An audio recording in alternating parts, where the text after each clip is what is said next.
मसाले तो बहुत हैं, पर प्रकृति की गोद से खास चुने मसाले जिनकी ताजगी, खुशबू और स्वाद रहे बरकरार, ऐसे उम्दा मसाले बनाते हैं सिर्फ catch.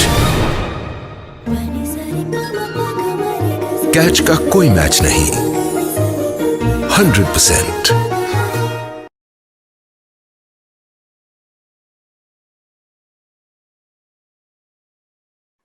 We all have heard tales of Rani Lakshmi Bai and Padmavati, but not many of us are familiar with another equally powerful Indian queen. In her latest book titled The Last Queen, award-winning best-selling author and our next panelist, Chitra Banerjee Divakaruni, brought alive Rani Jindan, one of the most fearless women of the 19th century and an inspiration for our times. Talking to Ms. Banerjee about her latest masterpiece, we have the spellbinding author of fantasy and historical fiction, Anuja Chandramoli.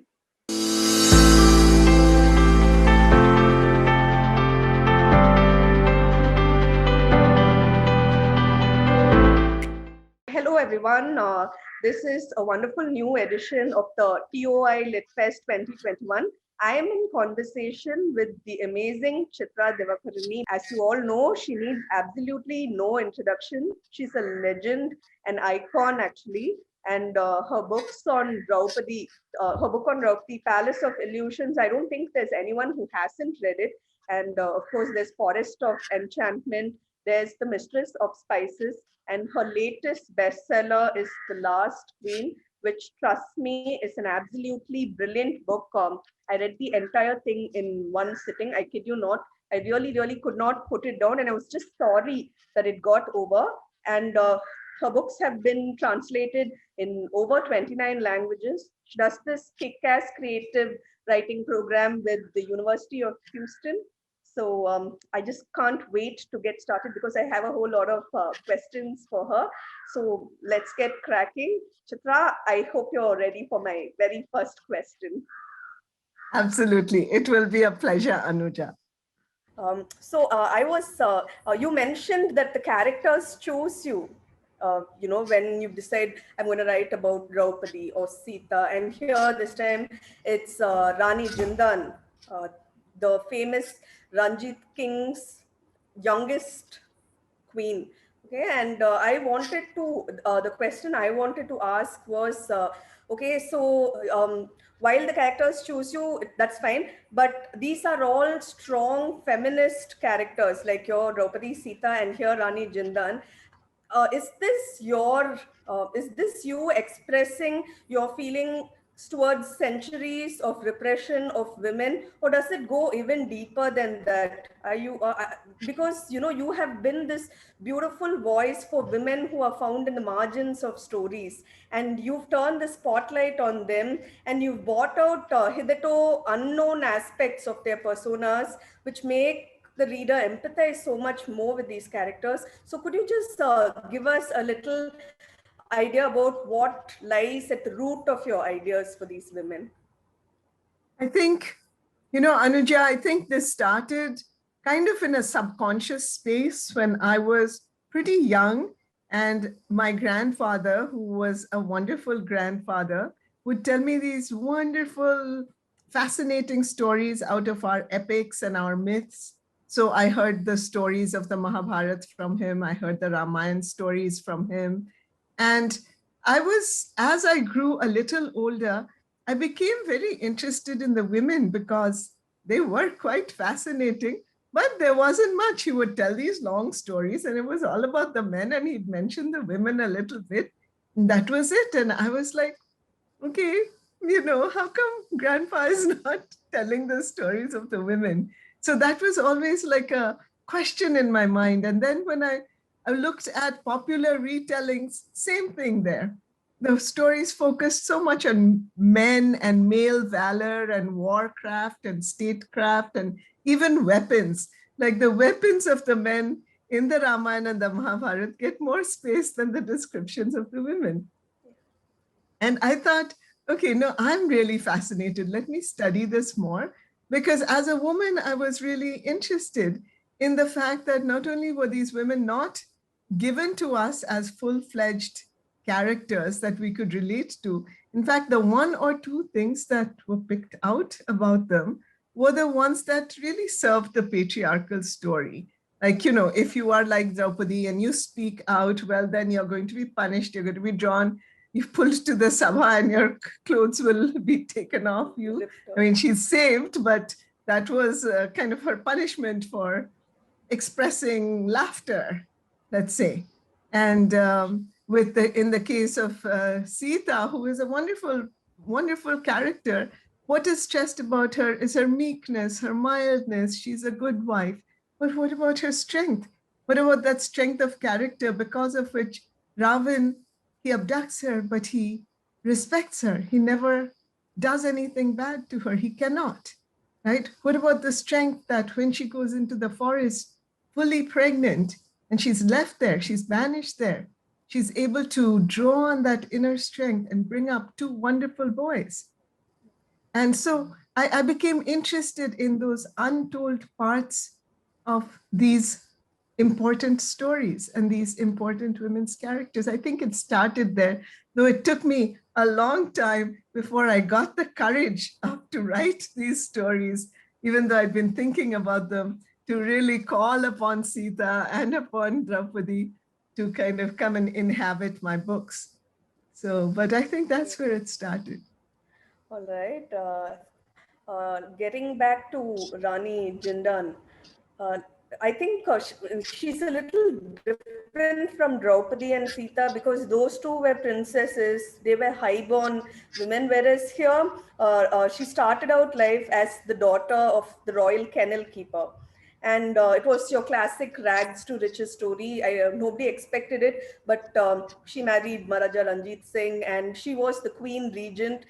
She was bad as tough as nails. And she refused to go down without a fight, even when the odds were loaded against her. A highly flawed character, a fascinating character. I thought here it was very interesting that you addressed the class divide and how she started out with very few advantages. Even 4 square meals a day, 3 square meals wasn't something she could take for granted. So again, what was it about this character which drew you to her? I mean, it's a that leap from mythological characters to history. What took you there? Yeah. I think the connection is that here too, once I came across Rani Jinda's story, it was fascinating because just like you said, who would have expected at her birth, if someone had said, this is going to be an amazing queen, people will, entire Punjab will be bowing to her. They will call her mother of the Khalsa. The people in her family would have said, what nonsense, what bakwas is this? Right? So Yeah. it is quite, if it wasn't a historical tale, if I just created this story, you would probably say, okay, this is really far-fetched. So improbable. So improbable, right? So Yeah. part of her story that really amazed me and drew me to her is how amazing and unique is her story. The second part is her character. And the third thing that made me determined to write this book, The Last Queen, is that her story is so little known. I did not know it. And, I think of myself as a fairly well-read person. I did not know it until I saw her picture. I saw the painting, which became the cover of my book. And I only saw it because William Dalrymple was giving a talk on the Kohinoor, and he had projected her picture on the screen. But that's why I think the characters choose me. And I happened to walk into that auditorium right at that time, and I saw right up there her picture. And I was like, wow, who is this person? So that was just my first question, because even in her painting, and you have the book, if you don't mind holding it up for our audience, you will see how much strength she has, right? This is at the end of her life. She was very beautiful also. But, this is at the end of her life. She's not well, but look at the strength in her face. She's like, I will not give in. And I loved that about her character. And also I loved the fact that she was so valiant. She stood up against the British over and over, no matter what they did to her, even at the very end of her life. She just stood up to the British all the time. Thank you for that. And I couldn't help but think that the cover was really, really gorgeous. And you towards the end of the book, you talk about how it was her son who commissioned this painting because he wanted a little memento or something that captured the essence of his mum. And you mentioned that the queen repeatedly rues the fact that her looks, her health have been ravaged by everything the British have put her through. But you don't see that when you see this beautiful, gorgeous painting. You see the strength, the remarkable beauty of this woman, and I thought it really does justice to her actually. So I'm glad her son commissioned this painting. And you've discussed her strengths, but I noticed that you haven't shied away from her weaknesses either. And there were quite a few of those. I think she was a little ridiculous where her brother was concerned, her brother Jawahar was concerned. She insisted that he should be the prime minister, though he was supremely ill equipped for that job. And then, she kind of unleashed the monster that was the Khalsa army. And she was a little foolish when it came to matters of the heart as well. So why don't you talk to us about her weaknesses? And it's cool that you dwelt on it. It helps you empathize with her. She's not flawed, but still close to perfect. Yes, I really wanted to bring out the complexity of her character. And that is something that is also part of my project, I think, as I create these stories of women. And I hope I was able to do that with Draupadi and even with Sita to show that, yes, even a wonderful woman will have days when she's bad tempered. She will have days when she makes foolish decisions. She's not perfect. No one should be expected to be perfect. That's a burden that the patriarchy places on men, on women, because men are allowed all kinds of bad behavior. And people even think, oh, how charming, right?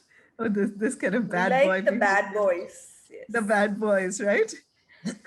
So I want to show that women can be feisty, they can be flawed, and yet at the same time, they can be empathized with and they can be admired. And Rani Jinda was certainly a case of all of that, because just like you pointed out, and you made all those valiant and very accurate points, she had this immense love for her brother, which we can understand. He's the only living member of her family. He's the one who took care of her in her childhood when really they didn't have enough to eat. He's the one who protected her from her father's anger and beatings and all of that. So, she has this gratitude, this love for him. But you are right, he is absolutely unfit to be wazir. And she's kind of sees it, but she's caught by her love of him. And yes, the Khalsa army is a very powerful force. She just doesn't have the necessary, the experience to deal with that army. And once she kind of unleashes it, once she makes the power of the army more powerful than the power of the court, then it's going to come back and she will have to deal with it. So, and she has her temper. She'll say things maybe she shouldn't say. She'll antagonize people, but she's very straightforward, right? She's a straight shooter, as they would say. And and she'll say things, she'll say terrible things to the British also. She, another woman might have, when they are taking over the kingdom, might have tried to pacify them and be in their good books. She didn't care. She's like, you guys are doing something illegal. Punjab is a protectorate. You cannot take it over legally like this. And, she made those letters public in the Punjabi newspapers. And when I was researching, her letters were a great joy to read. She told everybody. She told Dalhousie when he was Governor General. She told the resident in Punjab, you're nothing but a thief. I loved how you have such a strong feminist narrative, but you never lose sight of the bigger picture.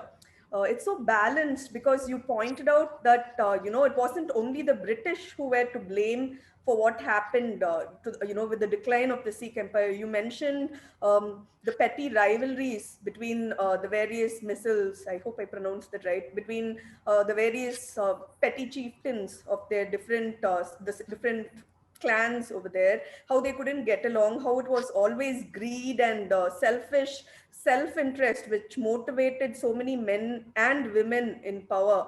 And you brought out all that. There was treachery, there was backstabbing, and I also liked that there were other strong female characters, some who were a source of support for Rani Jindan. You have Rani Gooden, you have Mangla. Mangla was a lovely character, but you also showed that sometimes, women can also be formidable adversaries, and they try to drag down other women. You have the chief queen, who was quite the character, and you have Chandkor. So I love that. I love that you showed the many, many faces of women against the larger backdrop of power politics and all the ugliness there. There were Thank moments you. of I think beauty, you and yeah.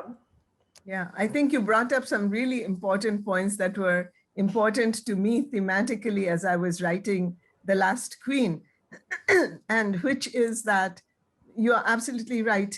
One of the reasons, apart from Rani Jinda's wonderful character, that I really wanted to tell this story is that it is so timely.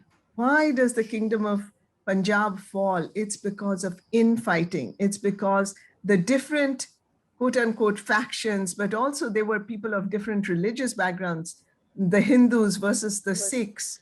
And then all of them were, they were distrusting the European generals who actually were very, very loyal. They had come to Ranjit Singh, he had treated them well, they were very loyal. But there was always this infighting, each one trying to become more powerful. And then the British were able to take advantage of that. They recognized that, and they reached out to certain people saying that, if you come over to our side, once we get Punjab, this is what you will get. And they couldn't see beyond their own little group or their own personal advantages. And the big lesson and this happened not just in Punjab, but I mentioned it a little bit through Ranjit Singh's understanding, happened in kingdom after kingdom after kingdom.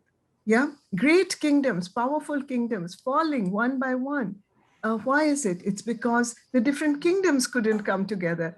If 2 or 3 of those big kingdoms had come together, I don't think there was any way the British could have won, right? So the big lesson for us today in India, as well as here in the US where I'm living, is that countries have to come together. They have to forget their differences. Kingdoms, as it were, have to come together, even though there are people of many different backgrounds. Otherwise, they weaken their whole entire structure. So, the country has to come together. That is the big lesson, or at least one of the big lessons of the fall of the Kingdom of Punjab and, Maharani Jinda Kaur's life. So that was really, really important. And the other thing you mentioned is also very dear to my heart, relationships between women. And again, I wanted to show both sides of it, as you've pointed out, women who distrusted Jinda because she was the newcomer. So my Naken, who's the chief queen, she is hugely jealous and angry and all of those things. She tries to kill Jinnah. And when she can, then she tries to humiliate her in numerous ways. And actually, I had a lot of fun writing about the Zanana politics and how Jinnah is able to come out of it a winner. And she, of course, knows that she has Maharaja Ranjit Singh on her side. But she's very good. She doesn't tattletale about other women to him. Yeah. And then the friendships between women, that's always been really important in my books, because I really think it's so important that we as women support each other, that we as women, when we are supportive to each other, when we express true friendship, love, all of those things towards each other, we all become stronger. The entire society becomes stronger. That's such a problem, I think, all over the world where women have been taught to pit themselves against another woman, to be competitive with another woman. And, I show, and I'm not making this up. I mean, Rani Jinda did have these wonderful women who were supportive. So clearly there was something in her that brought out great love and devotion from people. But that's another thing a theme that is dear to my heart. Yeah, the solidarity of the sisterhood. It was lovely. Sisterhood. It was lovely. And now I'm going to talk to you about how forthright Rani Jinda. Actually, with Draupadi and Sita also, Sita also in her very quiet way, the way you've portrayed her, she's very forthright about the fulfillment of her desires. There's no shame there about acknowledging the need for companionship, for love, for sexual fulfillment. But in this book, while I admire how honest you were about that, because this bit of history is a little dicey, because the British had launched a smear campaign against Rani Jinda.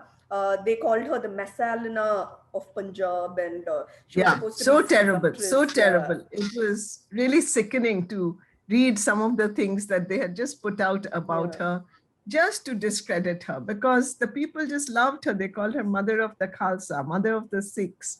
And the British just wanted to destroy that love and that reputation. So it was very painful to read about that, made me very angry. But you are absolutely right. Desire in women is something that I don't shy away from, because it's a very normal, natural thing, right? And again, I think it's a mistake of society to say women should not have desire for love, desire for sexual fulfillment. Why not? Why not? Right? It's a natural Right. part. I mean, after all, we do want women to have children. Otherwise, the human race is going to end. And therefore, everything that goes along with it, why not? And Rani Jinda, at some point, she questions this, right? She's fallen in love with Raja Lal Singh, who is a courtier, and she knows that everyone's going to be against this. Yeah. And she just questions it. She says, why should it be? I mean, she understands why, but, morally, she questions it, that here I am, I'm not harming anyone, I'm a widow, I've been a widow for a long time. Am I just expected to live all my life by myself just because I'm a woman? Any other man in this position could get married. Maharaja Ranjit Singh had so many wives all at the same time. Plus, he Hundreds had of concubines. concubines. Yeah, he had everything he wanted. And she's like, I just love one man. But she knows how it will become a problem for her. No, it's like you mentioned, they called her the mother of the Khalsa. But that's the problem. You have the whole Madonna whole divide. Either or people keep forgetting that even if you're a mother, it doesn't mean your sexual appetite just vanishes overnight. I mean, I pics are quite upfront about it when they talk about Rakshasis delivering fully grown children so that they can resume sexual activity. So it's like, it's right there, but we choose to ignore it. We need our mothers somehow to be pristine and desire free.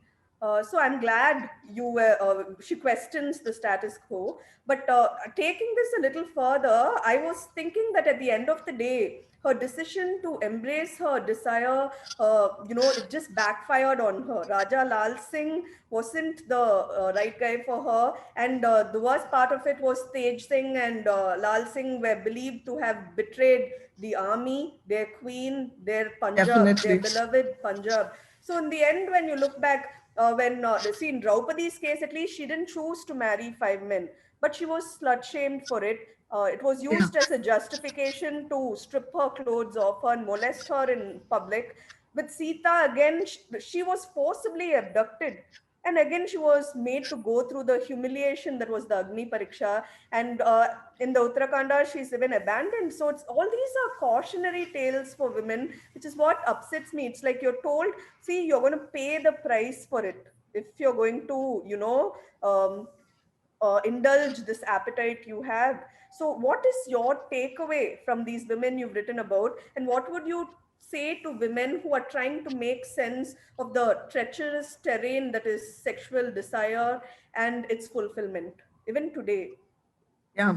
I think that is a very good question, and it's a complex question, right? Because, you know, we can, of course, believe something and we can speak out against it. And Draupadi is that kind of character. She always speaks her mind and she has to suffer for it, right? She does pay a price for it. But the wonderful thing about Draupadi is she doesn't let it break her. So I think these are risks that we take, but they're worthwhile risks, because what we are saying is, let me be a full human being. You know, you can't just create a little cutout shape and expect me to fit within the societal expectations of the society's ideas of what is a good woman. Here is my idea of what is a good woman. Just because I have sexual desire doesn't mean that I'm a bad woman.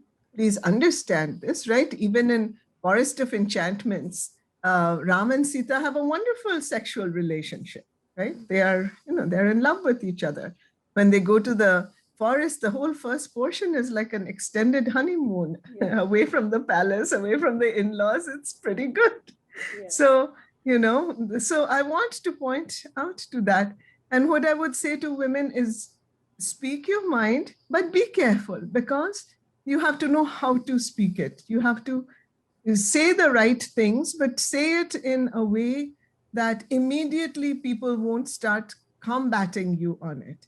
When you say it in the right way, then people will listen, right? So a lot of it depends on how you say it. A part of Rani Jinda's problems when they come up is that she is very feisty and she will say what is on her mind. She doesn't have a duplicity in her. And I'm not saying anyone should, but I think Sita is a great example. I mean, she says everything that needs to be said, but she doesn't make a big, you know, big hoo-ha about it. She says it in a very measured way, where people are forced to see that she is speaking correctly, so that when she says to Ram at the end of the Ramayana, no, I will not do Agni Pariksha, she's not jumping up and down and screaming and saying, oh, you terrible person. She's saying, you have to understand why I will not do Agni Pariksha, why that is the wrong thing for you to ask me to do. So that's what I would say, that among all of these women, Sita provides a wonderful role model of how to voice dissent in a way that presents itself as logical, and then people are much more willing to listen. Okay, when I was younger, I was much more like Draupadi, but now over the years, I have come to see Sita's wisdom. And that is, so if I'm to say to women what I think will get the results that we want, right? Maybe not the immediate satisfaction, right, of shouting and throwing things and whatever, which Draupadi does. And even Rani Jinda, you know, she has her moments when she will fight and say exactly what she wants. But I think Sita's way is the wisest. I'm glad you said that, because Sita keeps getting dismissed as someone who didn't really stand up for her rights. I've always disagreed. I've always thought there was an immense strength to her at the core. And it's like you said, she was just measured when she chose to, and she did speak up. She never held her tongue and accepted what was handed out to her. So I love that you mentioned that we should seek to emulate the quiet strength of Sita, especially in today's world where the narrative is controlled by social media and it's all about who's shouting the loudest. So I love that you said a measured response is far more effective in the long run. So I hope people listen to you, because that was like really cool. And thank you. So let's talk about, you talked about the Agni Pariksha and Sita's refusal to allow herself to be put through that humiliating ordeal. So here also in Rani Jinda's story also, you talk about the prevalent practice of sati. Even though, even though it was expressly forbidden by Sikhism, I think. But even so, Singh's queens chose, Rani Gudan chose to be a sati, and she was venerated as a goddess. Several other queens also did. Yeah. And several other I remember reading, even Dhyan Singh's queen also committed sati here. So we have two instances right here. And if I remember right, I think in Sarpreet Singh's Camel Merchant of Philadelphia and other stories, there was a little note there about how a 10-year-old, chose to commit sati. And, she was, I think Patani said she's too young for it. But three times they held her back, and three times this 10-year-old insisted on joining the satis. So I just wanted to talk to you about the extremely dicey question of choice when it comes to things like this, because whether it was Marani Gudan or whether it was Patani or this 10-year-old, it was a choice they made to commit sati. And today we of course, for obviously we denounce it as an evil practice. I'm glad it's been abolished, but when it comes to women's choice over their bodies, it is still a very gray area whether you're right to wear a burqa versus those who are being forced to do the same. So again, why don't you tell us a little bit about this whole thing about exercising choice and the evils that have been forced on women because of this choice you're expected to make. Exactly. And there, I think you put your finger on it, because if it is a choice that society is expecting you to make, how is it any longer a choice? There's a lot of pressure on you to do the right thing, to be the right kind of wife or woman. So it's no longer a choice. So it's very simple, that if the choice comes truly from one's own heart, with society not putting any kind of pressure, right? It's a whole other matter. But in the case of sati, especially, that was not the case. And even Rani Goodan, she says that, life is going to be very hard for Maharaja Ranjit Singh's widows. Here I have a way to make a graceful exit. And I will die as a queen. I will die at the height of my power, my riches, my whatever. And anyone who's left behind, and Jinda is going to find that out, that life is going to become very difficult for her. But she chooses, she actually makes, in a way, a tougher choice, an immediate, at the immediate moment, Jinda's choice is tougher. Goodan's choice seems easier, right? Because of the social situation, the royal situation, you have to think that how terrible was it for widows, the life situation that they felt. And some of them were coarse, but some of them really felt, boy, it's better for me. I die right now. I've had a good life. I've had the height of my happiness. Everything's going to be downhill. It's going to be so downhill. Let me just die right now. At least I'll have the satisfaction that I died as a sati, right? So we have to look beyond the immediate choice into the situations that are pushing women to make these choices. And in fact, I think Jinda herself thinks about it. She seriously thinks about it because her best friend is doing this. And then she realizes, no. And of course, apart from everything she thinks of for her own self, and she does, she says, I've just barely started living life. I don't want to end it. But she's also thinking of her son. And that's one thing about Rani Jinda's character that I absolutely loved. Her mother love, there was no fake in it. There was no negatives to it. She really, really loved her son, and she did everything she could until the day she died. She did whatever she could for him. And I think one of the most touching parts of her story for me was that she goes with her son to England, which she absolutely does not want to do. And she's had such terrible experiences with the British that the thought of ending her life in their country, and she was a very devout Sikh. She wanted her ashes to go into the holy river. She wanted her, part of her ashes should go in the holy river, part of them, it should be buried with her husband's, it should be in his samadhi. And she knew that probably if she went there, none of this was going to happen. And in fact, it didn't happen for a long, long time. But her love for her son was so amazing. I thought that was very touching. I mean, as a mother, I remember I was writing those parts and I'm crying and I'm really feeling her. She goes to England and she sees, oh my God, what have they done to my son? They've made him into this, I don't know, this brown Puppet. sahib. Yes, this puppet. This culturally, they've colonized him. He has forgotten who he is. He has lost his whole sense of self and the wonderful history of his father and his heritage and his religion, because they've influenced him to become a Christian, and he's cut his hair. He's lost all of the things that she believes in, but she doesn't give up. She says, I'm going to, before I die, I will tell him the truth, and I will tell him who he really is.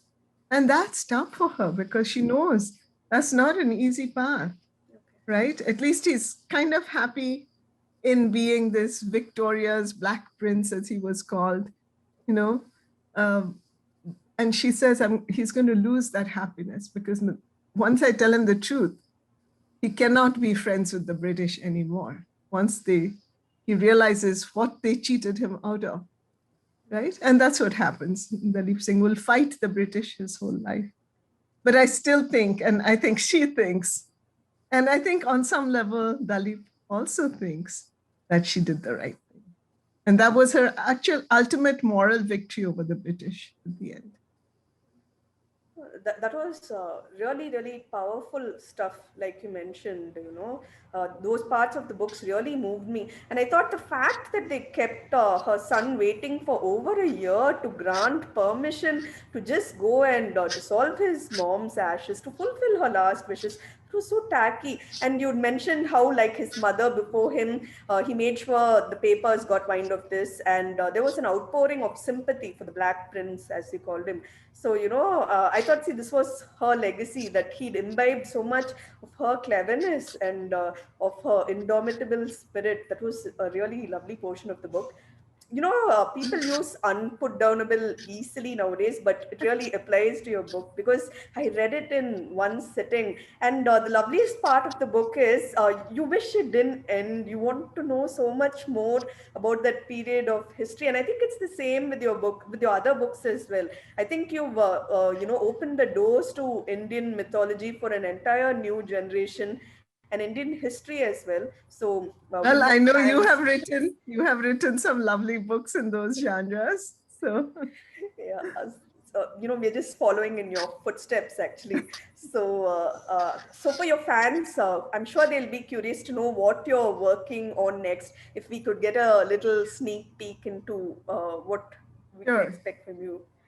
Sure. So having written Maharani Jinda's story, I became really interested in Indian history, and especially in the last queen, the end of the story was a sad one because when Maharani Jinda dies, the British are firmly ensconced in India. They are in like huge power. So for my next novel, I want to explore how that ends and how India becomes independent.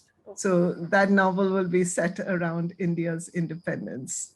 Okay, And that I'm sounds just getting lovely. started, just doing the Yeah. research. Okay.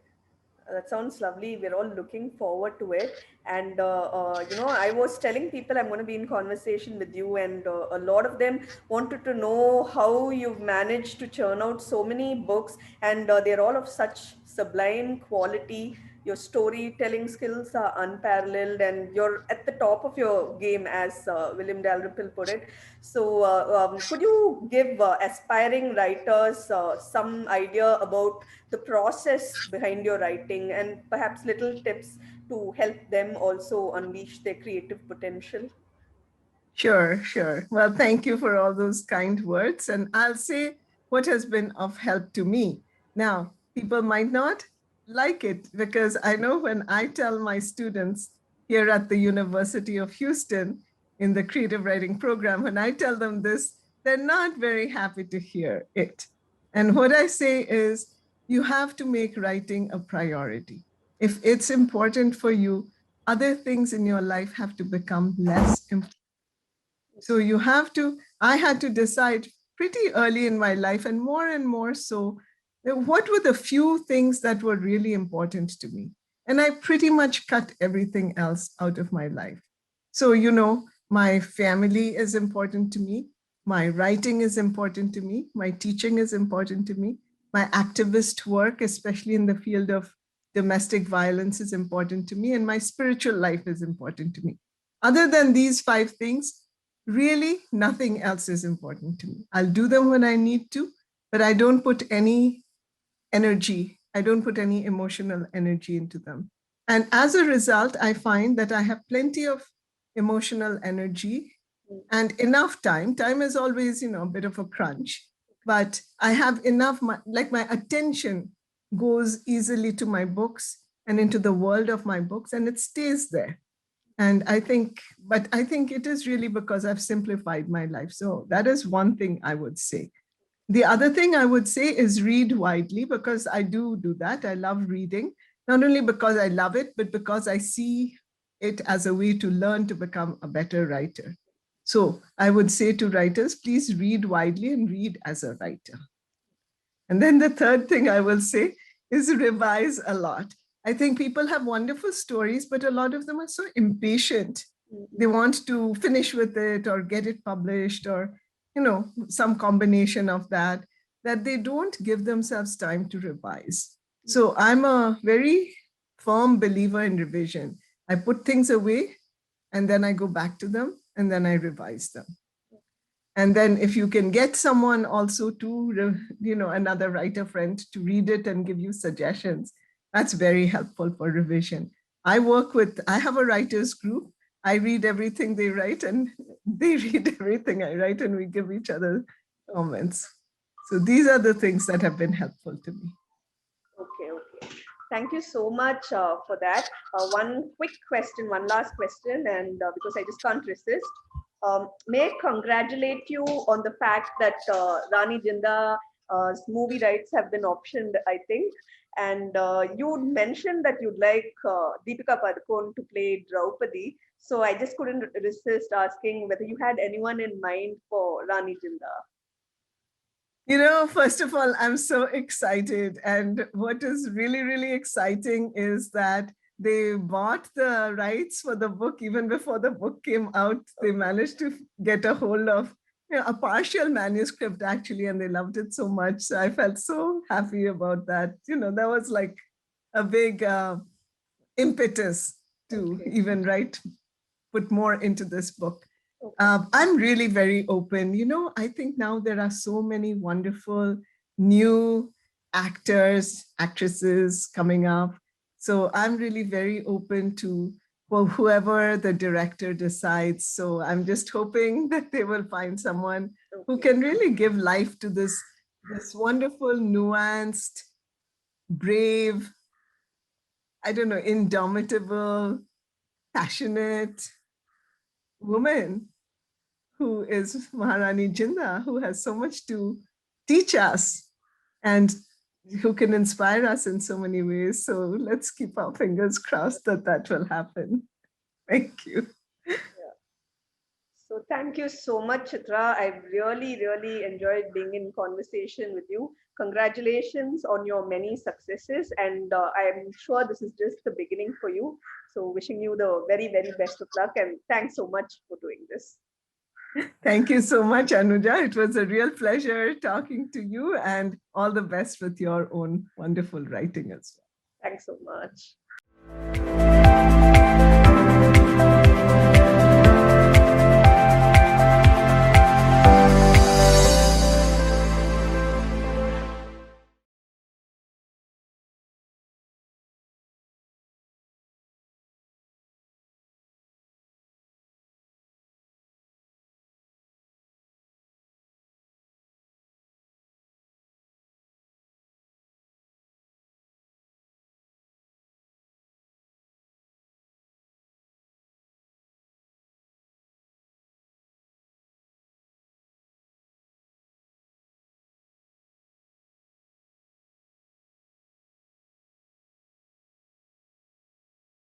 मसाले तो बहुत हैं, पर प्रकृति की गोद से खास चुने मसाले जिनकी ताजगी, खुशबू और स्वाद रहे बरकरार। ऐसे उम्दा मसाले बनाते हैं सिर्फ कैच। कैच का कोई मैच नहीं। 100%।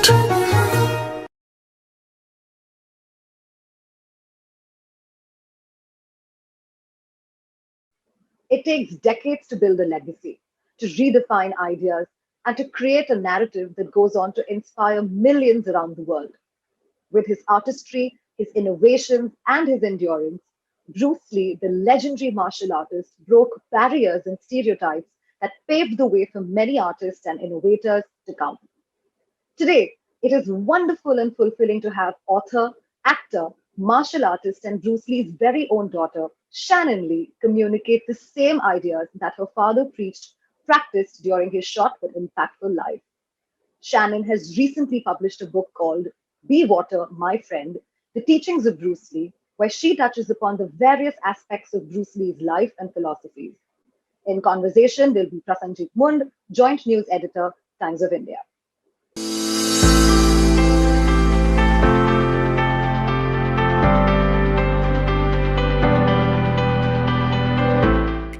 Author, writer, actor, martial artist, and of course the daughter of Bruce Lee. It's again welcome to the Times Litfest. It's an absolute honor to have you with us, privilege to have you with us. And as things go, I start with a bow to the legend. Thank you. I bow back. Thank you so Yes. much for having me here. Yes, I mean this book. I was going through it, and uh, uh, be like water, my friend. The true teachings of Bruce Lee. Now it's like a handbook of life. It's as much as an insight into Bruce Lee's mind as into your journey as Bruce Lee's Yes. daughter. Your own trials and tribulations, how you handled your successes and your failures. So what led to it? Let's start at the beginning. What led to it? What led you to write this book? Well, on the one hand, I have always loved writing, and I guess so there was always a desire in me to try and find a way to do something with writing, but I always felt very unsure about my ability as a writer. But then over the years, of course, I've been running the Bruce Lee Family Companies and the Bruce Lee Foundation now for over 20 years. And as part of that journey, we created the Bruce Lee podcast, which is a podcast that talks about my father's philosophies and how to use them in your life and how to understand them. And so we did, I don't know, 130 some odd episodes around his philosophies. And the Bruce Lee podcast is actually ongoing. Mhm. Um, and in that, I became so engaged with his words, with his philosophy, and because um, they have done so much for me personally and helped me so much personally as a human being, that I have just always wanted to share them. And so, actually, through the podcast, I started talking to a literary agent in New York, and they asked me, would I like to write a book? And and so I thought about it, and of course, I was very excited and nervous all at the same time. But I really. I really feel like the timing was just perfect because I had been spending so much time with his philosophy and working on myself. And so I said yes, and here we are. So how long did it take? What's the journey like? How long did it take? Oh, yeah. I mean, it took a year to write the book, and it was a really great journey, certainly very difficult. Anyone who has tried to write something of this length knows this battle to sit down and focus and but I have to tell you, it was a beautiful journey for me. I really learned so much in the process of writing the book. I was able to really reflect on myself, on my father. And, whenever you attempt to express something to someone else, um, you really get to learn more about it yourself. You become much more um, it becomes comes to a much deeper level for you. True. So I'll just, I mean, we all know that Bruce Lee is a legend. I mean, just to show how famous he is, I'll just tell you a small story from my childhood. I was Okay. once visiting a small village in a very remote part of the country, and I was about 7 8 years old. This is in the early 80s, and there was a bunch of kids in in a village, trying to do Bruce Lee kicks and saying Bruce Lee. So I mean, he was so popular even then. Yeah. Hmm. And his ideas were quite ahead of his time then. And even now, I mean, many of his ideas are now coming into management principles, people management skills, which he wrote on his own without any formal qualification or formal degree in it. Now, but how was it to distill his ideas into a book that can be read not only by martial artists but just about anybody else who wouldn't probably be interested in the martial arts part of it? Well, it was very important to me to make sure that the book could appeal to anyone who would read it. So I really hope that people who are not martial artists or who are not Bruce Lee fans will pick it up, because really the book is meant for everyone because it applies to the human experience. And I'll tell you, it was not easy because especially when for someone like me who's been spending so much time researching and analyzing the philosophy, I really wanted to make sure that the way that I presented it was clear and that it could be understood by anyone who was coming to it without having any background in philosophy or self-help or martial arts or any of that sort of thing. And so, I think the idea to focus on probably his most well-known philosophy, which is to be like water, was a really good focal point, because that one philosophy, which we know the quote, right? Empty your mind, be formless, shapeless like water. Yes. That one quote has so much depth in it and so much meaning. And so, I wrote a whole book in terms of just like breaking down each Yes. possible understanding. Yeah. Yeah. And trying to make it clear for everyone. So it's like in little capsules of little nuggets of wisdom, not Yes. written as wisdom, but as life's learnings. Yeah. Yes. So Yes. there's a beautiful quote. There's a very beautiful quote in your book. It says, "Isn't it better?" It's a question that Bruce Lee asks. I mean, I'm quoting from your own book. Isn't it better to win, however you can?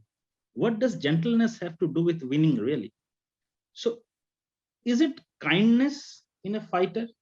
Is it this grace in a fighter that makes a Bruce Lee from just about any other boxer or a fighter? Well, I think what he was asking there is, this comes from the story of how he really first came to understand what it meant to be like water.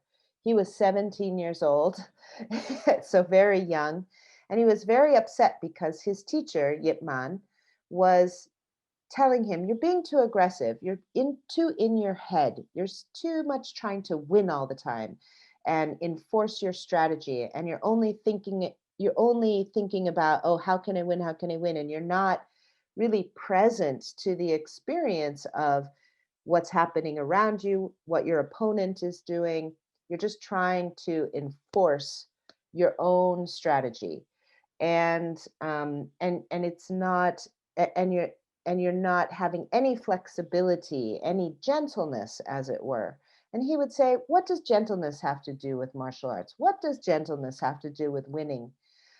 But later in the book, you'll see there is a moment when he says, when he was older, that he realized, when he was young, all he wanted to do was to challenge people. And the only way he could think to challenge them was with his fists. But then he realized that uh, victory by force, by beating someone down, was not really victory. That really victory by bringing someone in was more true victory, if you will. And in martial arts, it just means being able to flow with your opponent rather than always being on the attack, being aware of all of the openings, of all of the possibilities, being able to move around your opponent so that you're not just always, in yin yang, you're not just always yang, you're not just always the aggressive, right? But this is very applicable to life, right? Because we're so caught up in our own thoughts and our own feelings, and we just want to make ourselves feel better, and we just want to um, do what we want and what we think is right. But we need to open ourselves up to the experience of everything that's happening around us and learn how to flow together with everything, including our problems and our challenges. It's the best way to find the solution to our problems, really. Yes, water finds a way, as you have written. Water finds a way. Yes, Yes. yes. So this book, again, it's again, I'm coming back to, it's like a handbook of life. It's like being on your on guard stance. So Mhm. was there a moment in your life when you realized, oh my God, this is what this on guard stance that my father talked about is actually about? Did you have a moment like that? It's funny because I studied Jeet Kune Do for a number of years. My Of course. teacher was a man named Ted Wong, who was a student of my father's for many years and a good friend. And so, of course, when you're learning a martial art, and Ted was wonderful because he would tell many stories and he would weave the philosophy in. But when you're learning something physical, you're just like, okay, wait, how do I stand? Where do I put my foot? And he's like, okay, because you'll generate more power this way, or all of that sort of thing. You're only thinking about the physical. And it was later when I was starting to write the book and I was talking to the publisher, and they were saying, oh, it'd be so wonderful if you could have, martial arts analogies in here, because it's so nice to use a physical principle, something that somebody can really understand in their body as a way to express something kind of, esoteric, right? So I was like, oh, yes, okay. So I started thinking back to all my training, and I started reading some of my father's own writings on the on guard stance and how to stand and why you stand this way. And all of a sudden it just hit me. And I was like, oh my gosh, this is like the perfect mirror for what I'm trying to say. He wants this stance to be strong but mobile so that you can move in any direction that you need to instantly, but it has to have a solid foundation. It has to be relaxed but ready, right? So I had heard all of these things because he would say, the idea is to not be tense but ready, or to not be too relaxed or dreaming, but also all of these things, right? Like he was always not to this or not to that. It's about the balance all the time, the balance. And it was really in writing this book that I got to like bring it all together. So like the aha moment was like, as I was revisiting like each of these things, I'm like, oh my God, this expresses this philosophical principle perfectly, and this expresses this perfectly. It was really beautiful. So you, from the beginning of this book, this project, to the end, Hmm. how much of Bruce Lee, your father, did you rediscover? You were very young when he passed away so tragically. So how Yeah. much of it did you rediscover? Meeting his friends or reading his books and having this little moments of epiphany. I mean, I think I just have discovered my father mostly through his own words, certainly from stories from friends and students and my mother and all of those things. But what I have to say is that and I talk about this in the introduction of my book, which is that what I remember of him, um, the feeling of him, the energy of him, the dynamicness of him, the intensity of him, and that included the intensity of his love, right? Um, Matches so perfectly with his own thoughts and his own expressions. And I'm so grateful that he wrote so much material that I would have that to be able to match his own thoughts and feelings with what I remember of him. And then on top of that, get to sprinkle in all the human stories and qualities from the people who really knew him in an everyday sense, like my mother and my martial arts teacher and his students and friends and all of that. And together it starts to build this picture of a man, who had his ups and downs, who had his successes and failures, but who accomplished so much in such a So short much. amount of time. Yes. Yeah. Yeah. And even he didn't realize probably at his age that in what he's left behind. And we are Yeah. still learning from him. We are still, every day is a new revelation, that way. And this little ways you have woven his story into the book. This, it actually brings it to life, and Oh, you sit back and you really wonder, okay, Bruce Lee also went through pain. Bruce Lee also went through defeat. yeah. He knew how to handle defeat, and it's actually how you handle defeat that defines you as a person. So you have also written about so sensitively about handling pain, personal loss, your own personal loss in this book. So Yeah. how did you come about writing it so sensitively, and why did you bring out those personal details in this book? It was must have been so difficult to go through that personal loss, and you have written it so nicely, I must say. So Mm. how did it come about? That is one of the highlights of this book, I think, to Oh, deal with thank you. personal loss. Yes. Yes, yes, thank you. You know, it was my desire in writing this book to um, be as honest as possible. And I felt like, yes, I could tie the philosophies to stories about my father, which I think works really well and is really great.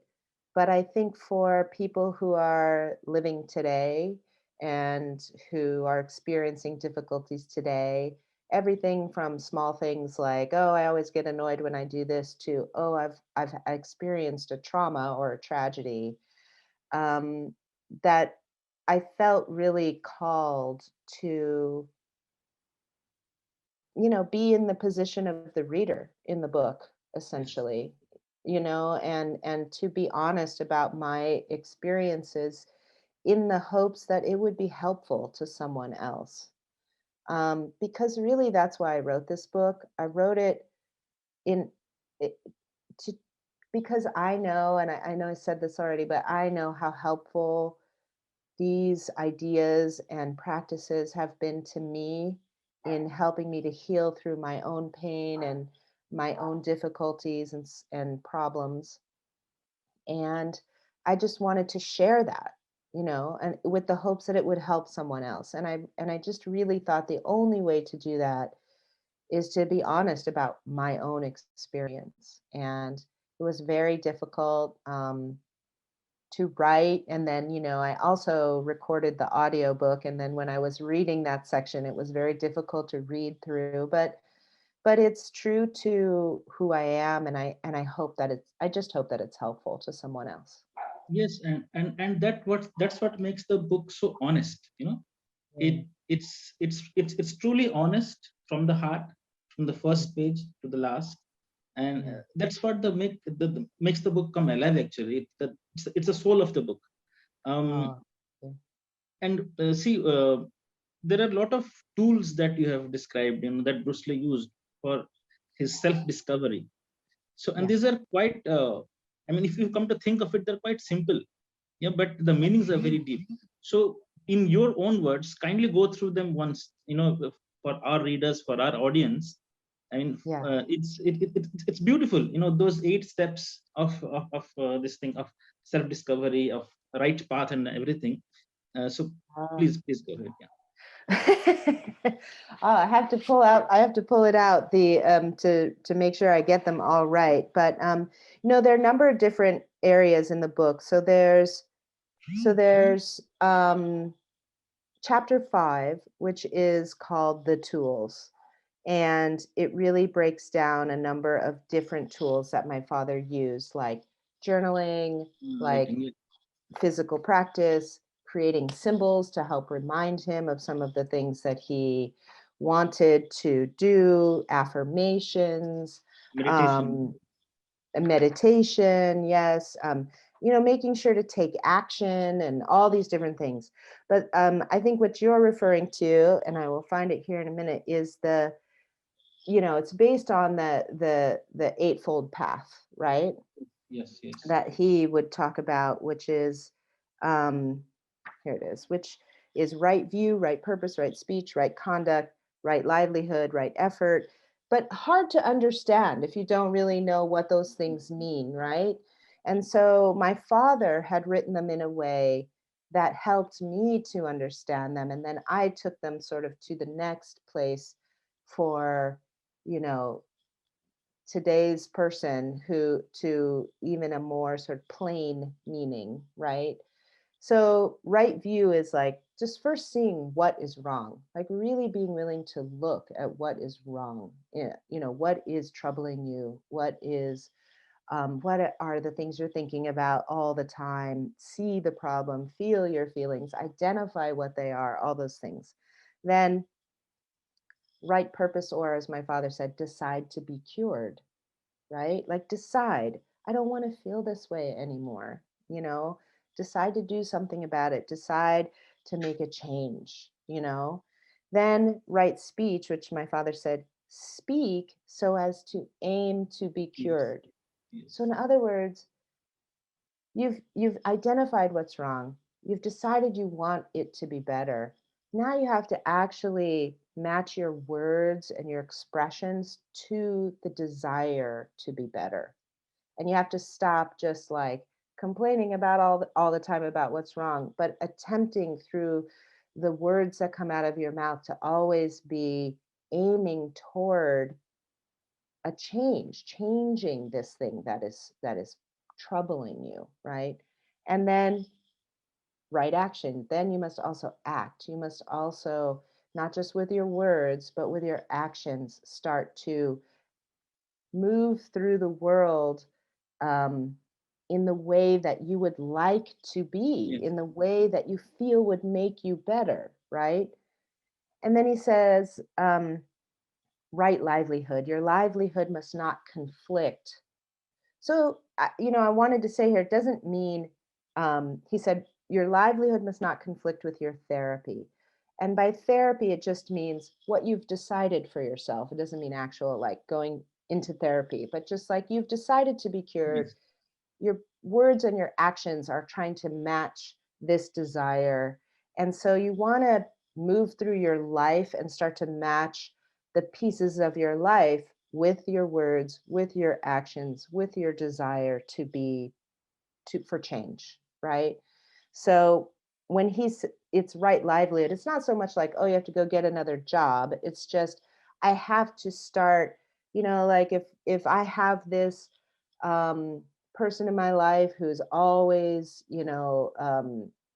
bringing me down, then maybe I have to start spending a little less time with that person and find another person that would be more supportive of what I'm looking for in my life, that sort of thing.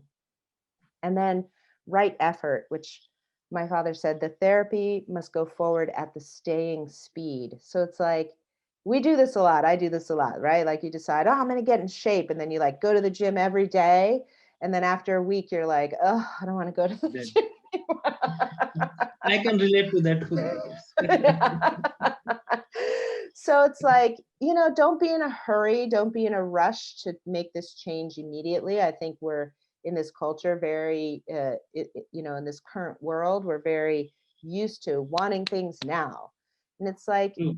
in order to make a change, it has to be sustained. You have to continue to do these things in the way and just realize, yes, you'll make mistakes, you'll revert back to certain things, but just the minute you remember, you just move forward again, and you just have to do it at the staying speed. You have to create a certain amount of, just do it at the pace that is most comfortable for you. And right awareness, you must feel it and think about it incessantly. So it has to be important enough for you, all of this, Yes. that you're conscious of it all the time. It doesn't mean you have to be obsessed.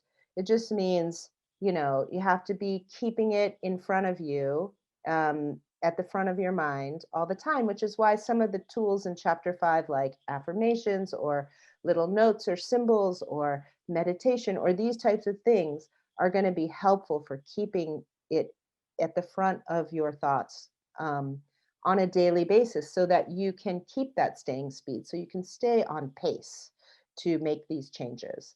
And then lastly, right meditation, which my father said, learn how to contemplate with the deep mind. And, this is a little bit harder, a little bit Yes, more esoteric. yes, But yes, the way I said it is, the deep mind is the mind that listens to more than just itself. So, we have this tape that's going in our mind of all these thoughts and all this little, yammering on all the time. And can be very distracting, and it can even be very negative sometimes. So you want to learn how to contemplate with a more expansive mind, a mind that takes in everything, that's connected to the body, that's connected to the heart and the soul, and engage the mind to, allow for transformation, to use your imagination, yes, even to, yes, yes. right? So, so that the mind can then sort of fill up with what this change is, or what this attitude is that you are reaching for, and allow it to feel it throughout your whole being, really. So, It's like flowing water. You can feel every drop, right, like flowing down your yes, body. Yes, absolutely. yes, yes, There's one more very interesting thing that you have mentioned is uh, the value of a cup is in its emptiness. Emptiness. mhm, It's almost Buddhist. It's very close to the Buddhist philosophy of having no attachment, having. So yes, just talk about that. That's quite interesting. Very interesting to us. yes. Well, this is so. I think chapter 2 is called the empty cup, and the quote, the Be Water quote, starts this way: Yes. "Empty your mind, be formless, shapeless, like water." Right?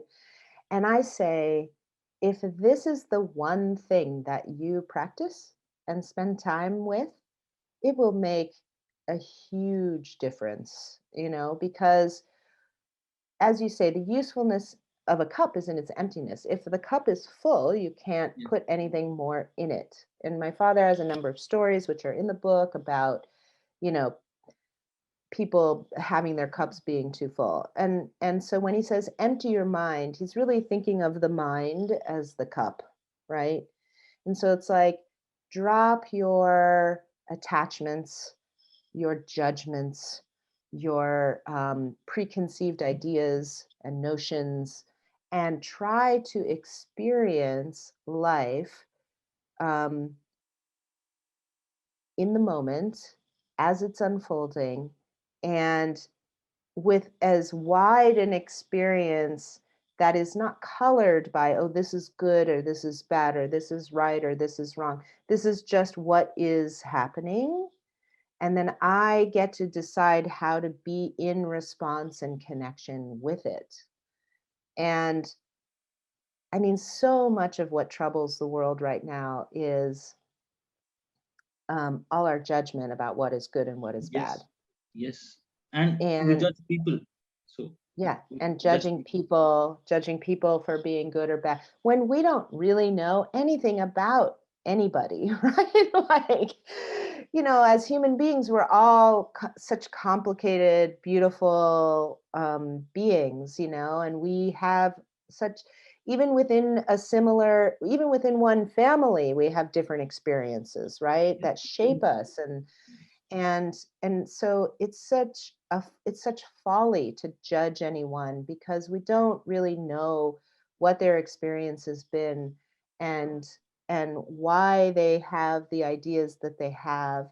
And we can have compassion for, for everyone. And I think that this is also part of, trying to move through the world without judgment and without attachment to, well, do people like me? Do people think I'm good? Do people, attachment to our reputations and all this kind of stuff. We just want to be. We want to be in the moment. We want to be in connection Yes. with all the people and our environment and move through it. And it doesn't mean like, oh, I have to like everybody that I meet, or I have to, pretend to be nice to everybody when I don't feel like it. It just means you have to take you have to be aware and take into account the entirety of your experience, and not just um, all of the thoughts that you and judgments and things that are going on in your head.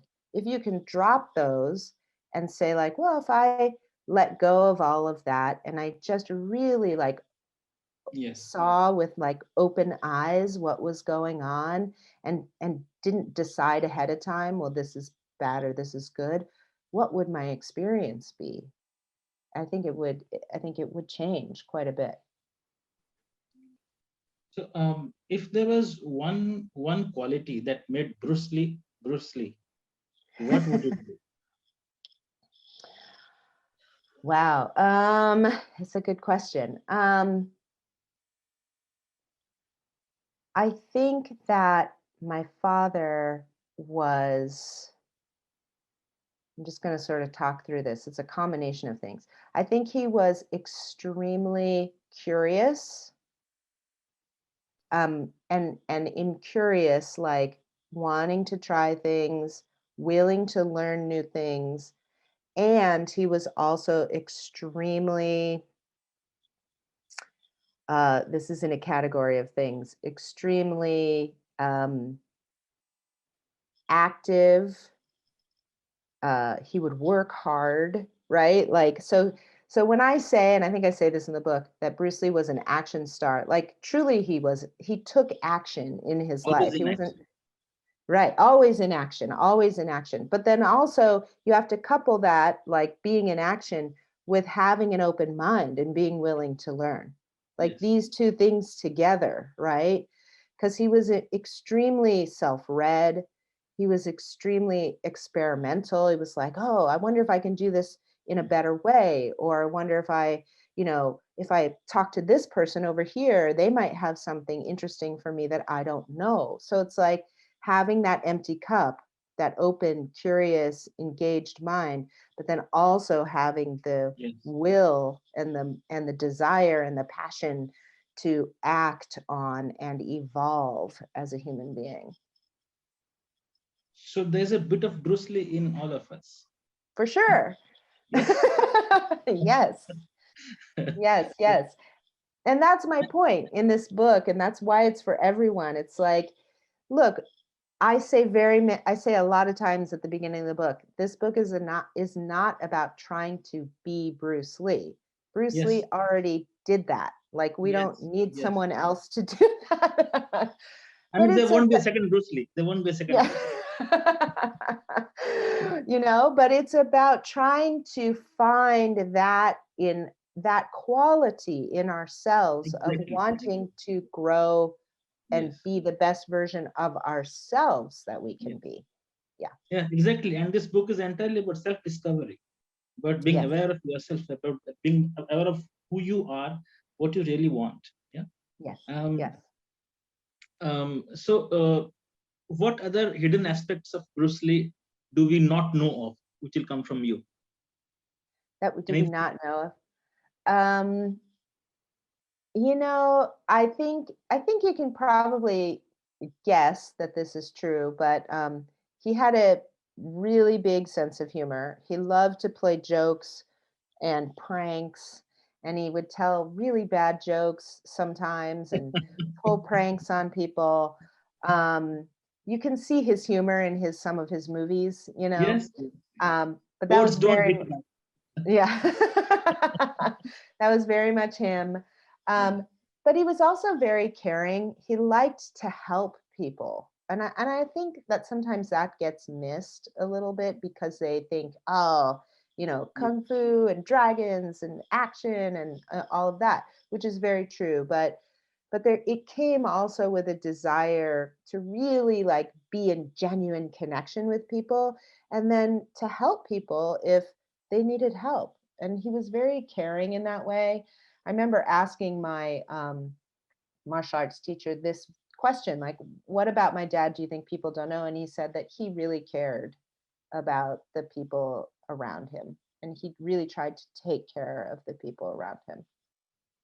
I mean, all the interviews of the people who knew him that I have seen, they all speak of him as a very, very caring and a very kind of a gentle person. And Yeah. gentleness, again, we're coming back to it, like life is full circle, going back to it. Gentleness is not something associated with a fighter, but that is what probably makes Bruce Lee, Bruce Lee. Well, and I think, yes, and I think that what makes someone, like a fighter of a very high caliber is that they have the ability to be strong and aggressive when they need to be, but they also have the care for humanity and what their strength can do, such that they really don't want to use it unless it's absolutely necessary, right? And so there's a value of life. Like when you're a in a combat sport where you're really injuring, like you're really trying to injure another person, a real visceral value for life and for what it It's means. Yeah, it's there, and so if you are aware enough or developed enough as a human being, and then as a martial artist on top of that, I think that that's always true. There is a gentleness that starts to develop. I have I used to box, and I learned taekwondo. I used to teach taekwondo Hmm. in my youth, and I mean I can really understand. I mean how difficult it is to be gentle when you are fighting. I mean that's Yeah. not on. When you go into the arena, you want to just pound the other guy to bits. So that is what differentiates a great man from somebody who just fights. Well, it Uh, takes a lot of self mastery to be able to be gentle in the middle of a fight. And by that, I just mean to be able even to just hold back, assess the situation, and, respond in the right way. That right there is gentleness in a fight, right? So it's like I'm not just out there and I'm just trying to like bang, bang, bang, bang. I'm actually like paying attention and I'm like, oh, okay, bang. Okay, hold on, wait. I see he's doing this. It takes us a ton of self mastery in the when someone's trying to attack you, Indeed, to yes. be that aware and be able to move within that. So, yeah. So as you've said in your book, it's a signpost for us Mm, to find our own way, own way in life. So has yes. this book given you a new direction in life, or given you a new insight into yourself in life? Definitely. I really enjoyed the process of writing the book, um, as challenging as it was. And it really gave me confidence as a writer. It made me want to write more. And it made me want to work on expressing myself more. Like, I do a lot for Bruce Lee, and I'm happy to because that connection is really true for me. And not just because he's my father and not just because of whatever his identity in the world is, but because his practices have helped me and been so meaningful to me. Like I feel bonded to him on a soul level. And so um but at the same time, there are parts of me that are different from him, and I want to try to find ways to express that out into the world. And those are some things I'm working on now. So from not telling people that you are the daughter of Bruce Lee to Mm, now managing his legacy, mhm. that must have been quite a journey. So Yes. Yes, it was quite a journey. It's been a real challenge from a personal identity standpoint, to figure out where I fit into all of this, without losing my identity to it entirely, yes, right? yes. And so I'm always sort of working on that. I think I probably will for my whole life. But I think now that I'm a mature woman, I am getting much more comfortable and with who I am in the midst of all of this. And I think something like writing this book helped me to do that, because it, even though it's about my father and his philosophy, it's also about me, and it had to come through me anyway. it, Yeah. it it shows, it's, as I said, it's right from the soul, I mean. And Mm. anybody who reads it will have a connect, because you talk about your own experiences and we can relate to it.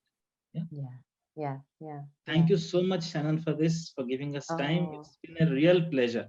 I wish we could Oh. go on. Pleasure. Well, we can talk again anytime, but thank you so much. I'm so grateful for the opportunity to talk to you Thank about you. this, and I hope that many people in India read the book and love it.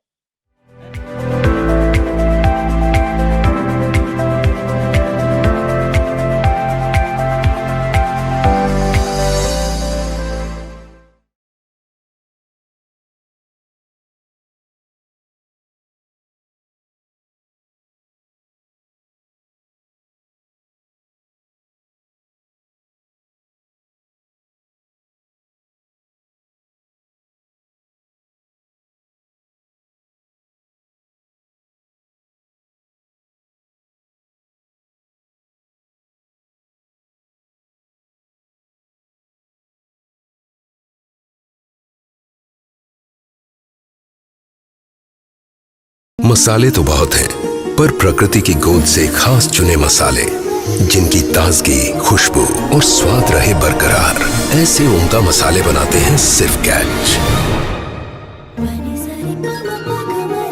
Catch का कोई match नहीं, 100%।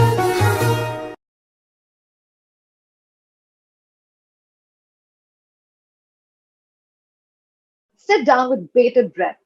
For our next session, we have Booker Prize winner 2020 Douglas Stewart, whose brainchild Shaggy Ben has been described as an amazingly intimate, compassionate, gripping portrait of addiction, courage, and love by the judges of the Booker Prize. Asking him some really deep and meaningful questions is Ira Mukherjee, author of some rigorously researched narrative histories.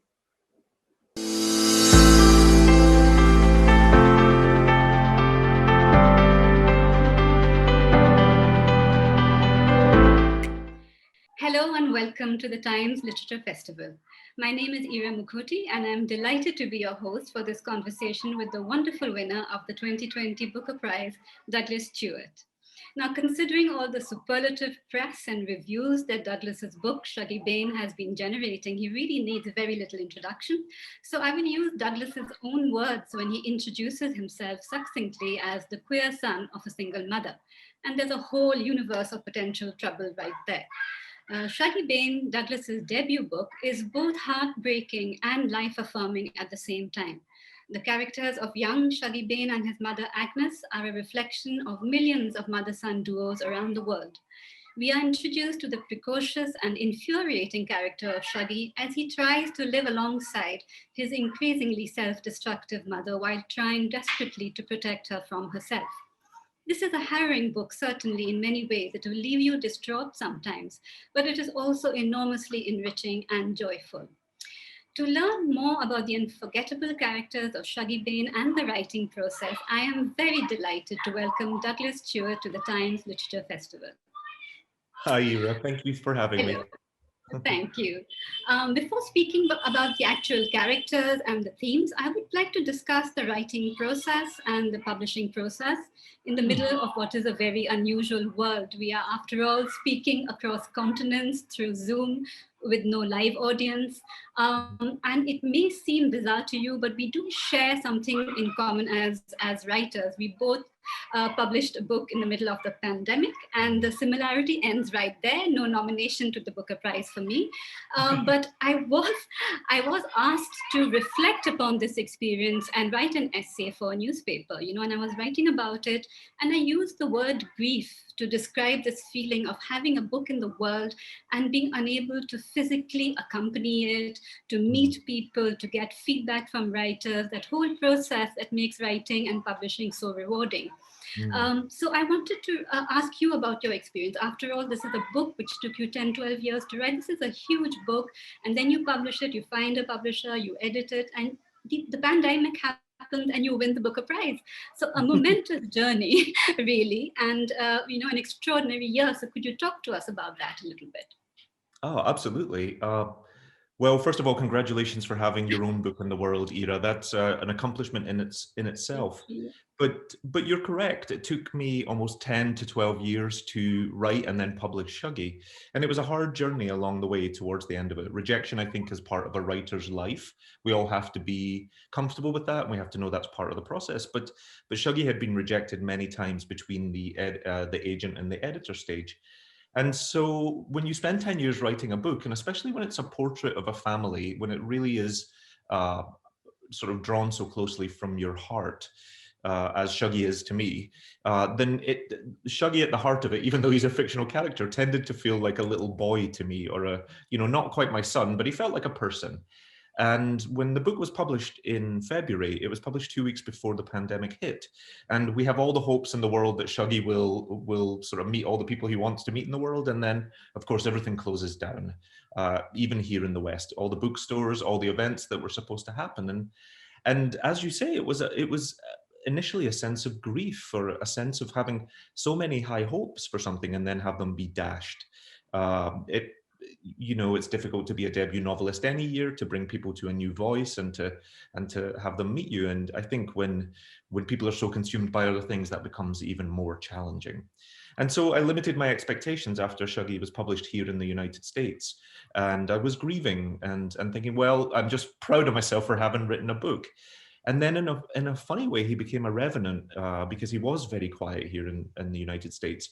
But in the middle of the year, he started to appear on some prize long lists, the NBA, and then the Booker. And then actually he published at home. It was a very unusual publishing process as well, because although I am Scottish or Scottish American, I live in New York and I have for 20 years. And so Shuggie published first in the United States, and then that was in February, and then in the August he published in the UK, or he came home in a way, because it is a book set in Scotland. And from there, he just seemed to be a totally different little boy in a totally different book. And it's from that point that he's really become the book that we know now, I think, or that's been his journey. But it's been an incredibly strange year for me as well, as it has for you, because my entire experience of the publishing industry has been from my own front room, from this living room I sit in now. Yes. And that's incredibly unusual. And even from winning the Booker, which is a once in a lifetime, I think, for me, opportunity, has felt a little surreal, because it's all happening through the screen. That's extraordinary. And have you been able to see the book in its physical form in the bookstores? Are you allowed to wander around and see it in bookstores and all that? We can. It's been very stop and start here in the United States. And so there have been periods of being able to see it. But I haven't been home in Scotland. I haven't been in the United Kingdom. So I haven't seen Shuggie in his natural environment, nor have I seen my friends and family and celebrated with them. Wow, that must be pretty heartbreaking in its own way, I should imagine. So it's deeply strange, yeah. Yeah, so you were Scots, as you say, originally, but you've moved to America. So, and for quite a while, I think about 20 odd years in America now. So, in a way, it's almost the immigrant experience that you are writing about, having got that distance of 10, 20 years from the place that you grew up in. And is that the feeling that you got when you were writing Shuggie? It's about your own experiences and writing about it with the distance that you now have? Yes, I think that's exactly it. I think distance brought for me several things. It brought clarity around 1980s Glasgow. It allowed me to step back and see the part that was important to me. But it also brought a real sense of longing or homesickness, I think. And having been an immigrant, I've felt like I've lived two very distinctly different chapters of my life. I grew up in the similar hardships to Shuggie in Glasgow. I was a child raised on welfare benefits or government benefits. My mother suffered with addiction from my earliest memories up until she actually succumbed to it when I was 16. And then, of course, through a very long, circuitous story, I end up in New York. But my life, I feel like people in New York don't really understand me or understand where I came from. And so part of writing Shuggie is a little bit of clarifying who I am as a man or as a person, or what my journey's been in the world, but also because I love and I miss even though sometimes it's hard to write on the page, there's a lot of certainly harrowing things in the book. I still miss it. It's still a core part of me, and it defines who I am as a person. And I wanted to set it on the page. Right. And now that we have, the background to the book and how you got about writing about it, it's a book that deals with an enormous number of things. There's a mother-son relationship, there's the love between the family members, the siblings and all that. But it's also about 80s Glasgow, about sectarian violence, about homophobia, about misogyny, a lot of different things. So, let us, but at the heart of the book, for me at least, as a parent, as a mother maybe, is the figure of Agnes and her great love for her son on the one hand, but also her addiction. Could we have a little reading, do you think, to set her, in her time and space? Absolutely. This is where we actually meet Agnes in the book. And Agnes is a very brilliant, intelligent, determined, beautiful woman. She has been loved and adored by her parents and by her friends around her. But she is also living in poverty, and she's starting to chafe at the smallness of her life. This is where we first meet Agnes. She is in the Sighthill Towers, which were a sort of public housing scheme in the centre of Glasgow that was built in the 60s and was subsequently, after this chapter was set, was condemned and torn down. But here she is looking out over the city. Agnes Bain pushed her toes into the carpet and leaned out as far as she could into the night air. The damp wind kissed her flushed neck and pushed down inside her dress. It felt like a stranger's hand, a sign of living, a reminder of life. With a flick, she watched her cigarette dout fall, the glowing embers dancing 16 floors down onto the dark forecourt. She wanted to show the city this claret velvet dress.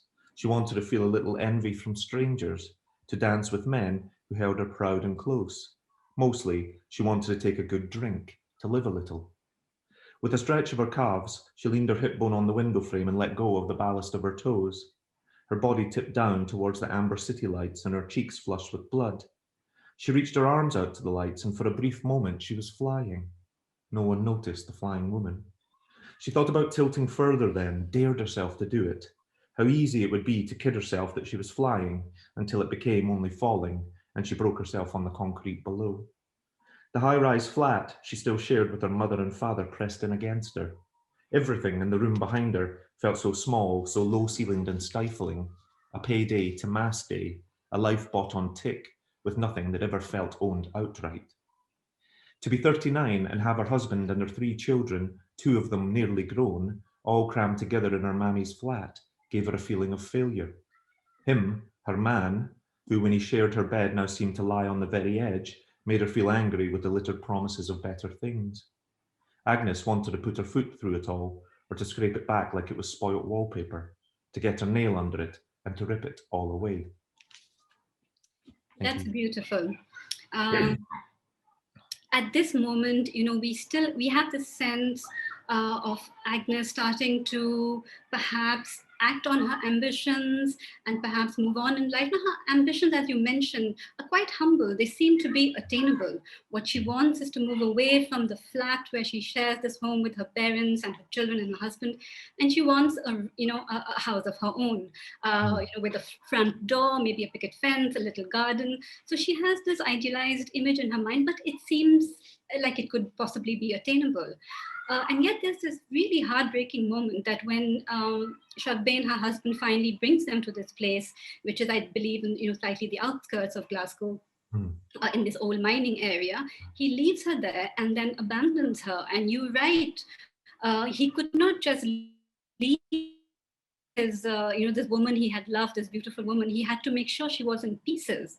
And when I read that, I was just filled with this premonition, this foreboding that things were not going to work out very well for Agnes, despite the humility of her ambitions and her verve and her fierce love and her attempts to make something of her life.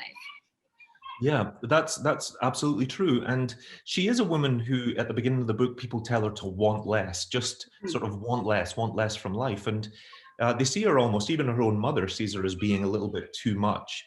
And in fact, she's not too much. It's the world around her that's not enough. Agnes is actually quite a realistic and, as you say, quite a humble dreamer. She wants very real things. But there are two things in the book that are conspiring against her. And the first one is the role of women in society at that time, and how they're controlled by the men in their life, or how there is a need to have a man at home. And Agnes has married a very heartless man, a very bad man. She's married across sectarian lines, much to the chagrin of her own mother. But Shug is essentially sleeping with her friends and women across the city. But he realizes, with his own fragile ego, that Agnes is such a rare and beautiful and wonderful creature that he doesn't just want to leave her because then some other man would enjoy her company and her love. And so he tries essentially to break her so that he can be the last one who has her. But then at the same time, Glasgow is going through this really tumultuous time. Here is an incredibly proud industrial working class city that really boomed throughout the early 1900s. But by the time we come into the 1960s, 1970s, we're seeing more tension with trade unions, with heavy industry. And then by the time the Thatcher government comes around, all of these heavy industries are privatized and unemployment ultimately goes to about 26%. And so Agnes is this, I wouldn't call her a poor creature because she has a lot of agency, but she is this figure that's sort of being slowly crushed against these two things. So would you say that Shug Bain himself then is a result of this patriarchal society, a certain way that he is expected as a man in Glasgow to behave, to sleep with a lot of women, to not be faithful, to have this charming side to him, but unpredictable side. So is he as much, a product of his times as well then? Yes, he is. And actually, when we talk about homophobia and misogyny in the book, I like to go back up to masculinity at the beginning, because I think it was a time that both had a narrowness for how men were allowed to be, not an incredible amount of self-expression or being different. You were expected to be hardworking, hard-loving, hard-drinking.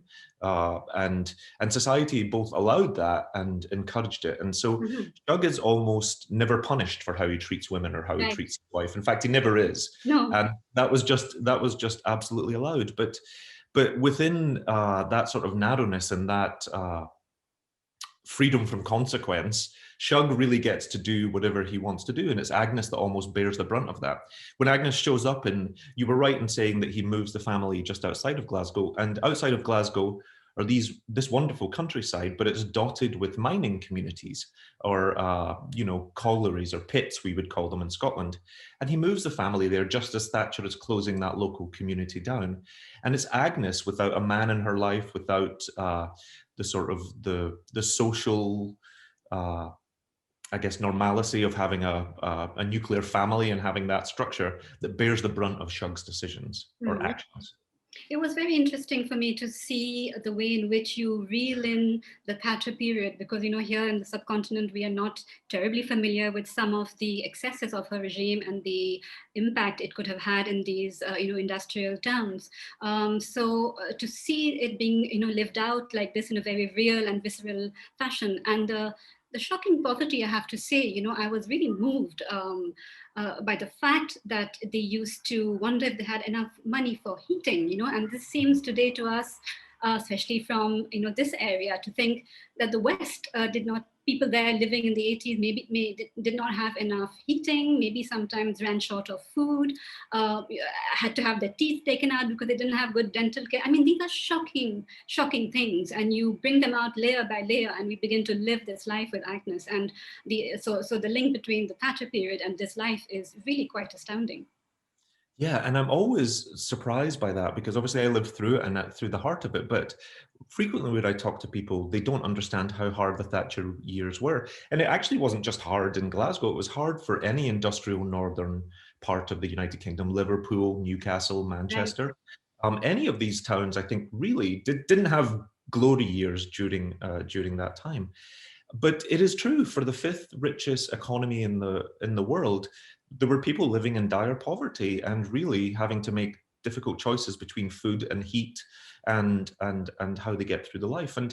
And part of the book also looks at how there is an industry around poverty, how there are lots of people who actually make money off of people who are poor, and meters are part of that system, or catalogs are another part of that system. Yeah. And it keeps people in penury because you're only paying for the smallest amount you can get rather than buying a whole television set. You rent your television by the hour. In essence, but yeah, it was an incredibly difficult time, and I think it also speaks a little bit to the stoicism or the pride of Scottish people that we don't always tell the world about it. We keep it to ourselves. And part of writing Shuggie was about trying to break that down a little bit, because I knew in a way that I was showing something that society tells me I'm not supposed to tell anybody about. Because there is such shame and stigma around addiction, misogyny, poverty, these things that you're meant to keep that to yourself and keep it at home. And that is also supported sometimes by the publishing industry and by literature in general, by how we don't frequently hear from working class voices. And were your publishers quite open about the fact that you were taking on these very difficult issues head on? Yes, the publishers that supported me 100%. But you still come. There's a lot of sort of class dynamics in the United Kingdom, especially where the middle class sometimes wonders, why are you telling us this? We don't want to look at that. And then the working class says, why are you telling people that? Keep it to your, that's our secret. And that's the stigma of shame, I think. Yes. Through an entirely fortuitous coincidence, just before I read Shuggie Bain, I read Deborah Orr's magnificent Motherwell, posthumous memoir, and it also deals with the 80s Glasgow, the Thatcherite influence on her life, and she talks about her family in similar ways. This charming but dysfunctional family racked by misogyny and patriarchy, and yet her gaze, Deborah's gaze upon her mother, is much more critical, and I wonder whether that is a daughter-mother dynamic compared to a son and mother dynamic. And as a mother of daughters myself, this is dangerous waters I'm wading into here. But what are your thoughts? And tell us a bit about Shuggie and his relationship with his mother.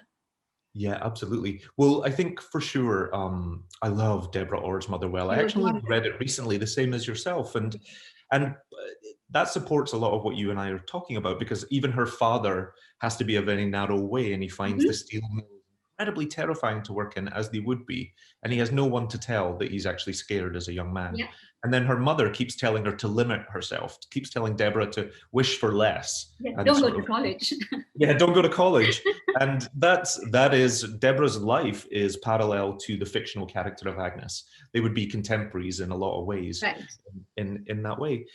But perhaps it is a mother and son relationship. I'm asked a lot, why don't I write from a place of anger? And I lost my mother. I saw my mother, first of all, chewed up by the patriarchy in a lot of ways, my own mother, not the character of Agnes. And then I lost her because of that, when I was 16. But I write instead with I hope to write with a sense of loss and a sense of grief and a sense of love, because I wanted to really just simply set the time and the place and the events on the page without coming to it with too much judgment. Now, the character of Leek, who is Shuggie's older brother, actually is quite angry with his mother, because I think he can see his mother's thwarted potential. He understood her before she was descending into alcohol, whereas Shuggie, from the first time we meet Shuggie, Agnes is drinking in a way, which mirrors in a lot of ways my own experience, Ira. And so in the remarkable way that children have, that is the only context Shuggie has. And so when children only have a singular context, they deal with it. It's only when you become an adult and you step back and you realize things could have been different, or other people didn't go through that you start to develop different feelings about it. But children are remarkable because they take whatever comes at them that day and they manage through it. And I wanted to show Shuggie as that engine of hope in that way. It's not a big hope. He doesn't look to the horizon. It's not the sunrise coming up, but he gets up, and sometimes that's all people can do, is you get up and you take the next day as it comes and you hope it's slightly better than the day before. But he loves Agnes with all of his being.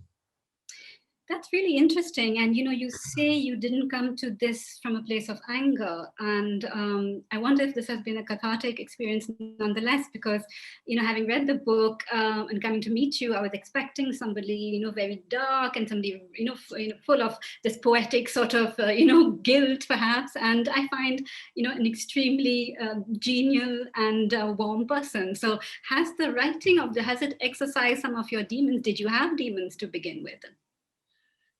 I think I still have demons, and so I don't think they will ever necessarily leave me. But I was left with such a feeling. I think sometimes the book made me incredibly sad, but it made me also incredibly joyous. I laughed a lot. There's an enormous amount of very blunt, direct Glaswegian humor in the book, Yes. or very sort of, there can be incredible sadness with humor, and sometimes when you don't have the comfort of money, that's the only way you can deal with life as it comes at you, and you try to laugh or you try to bear through it.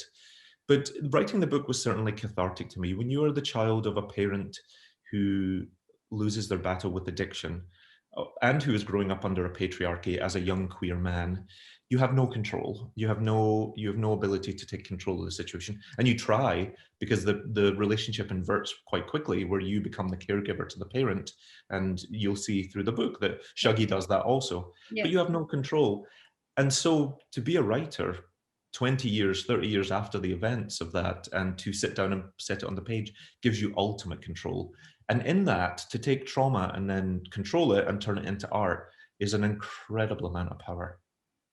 Absolutely. And can we talk a little bit more about Shuggy's difference? He's told almost all his childhood that there's something a little different about him. He doesn't, speak like the other boys. He doesn't talk about like the other boys. There's a wonderfully funny scene where Leek is teaching him how to walk like a man, with like spread apart so that his, private bits can hang freely.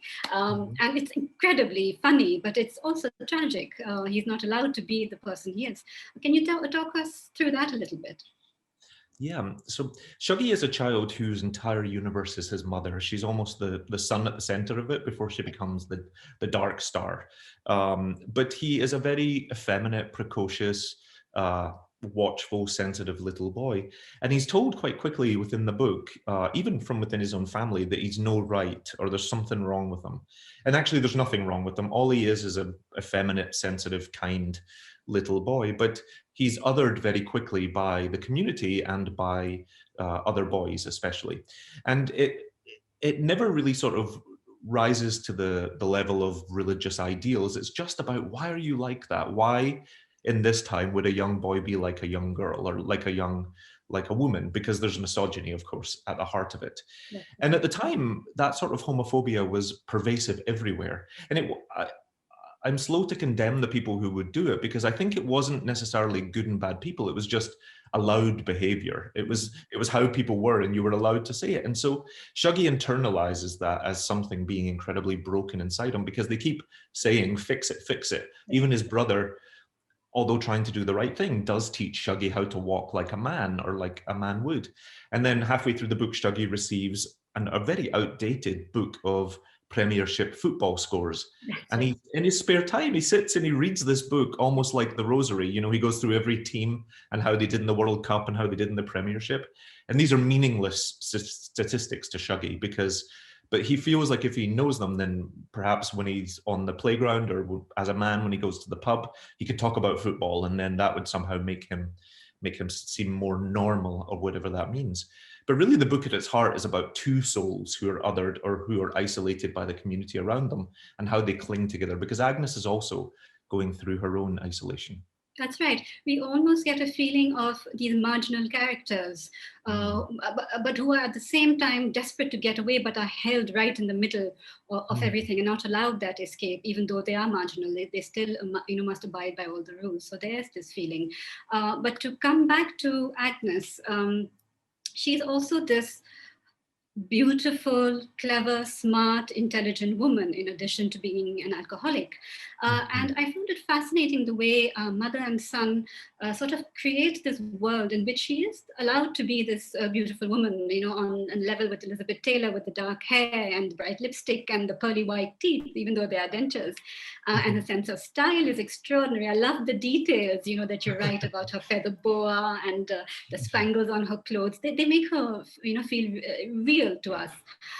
And then there's a scene where this sort of this world, this idea of Agnes as this perfect, beautiful woman shatters heart is a bit for me when in that scene when she's walking down the road to pawn her last fur coat, and she's desperate for money. I think Shadbin has stopped paying her any money, so she's desperate to feed her children, to get some money to buy alcohol and cigarettes.